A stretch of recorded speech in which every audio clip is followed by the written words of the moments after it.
aure baka ɗanɗana kai. To ai wallahi tallahi kana ji na ko wata yarinya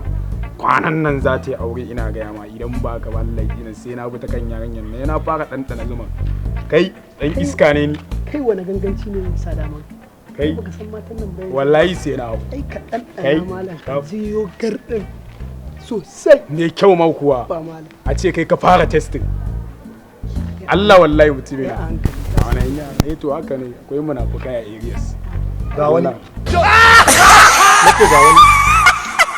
nace ga wani munafikin kai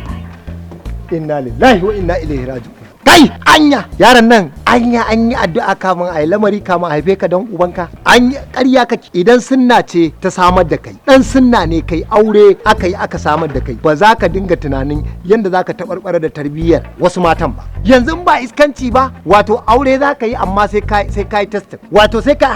har shi dan wannan ka yana maganar kaza kana cewa wallahi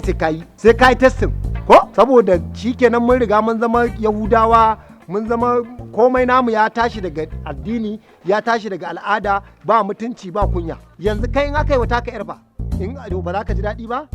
amma shine yanzu yarinya ce za ka aure ta sai ka yi testing ko to kalawa kenan tambaya nake daga ina abin ya fito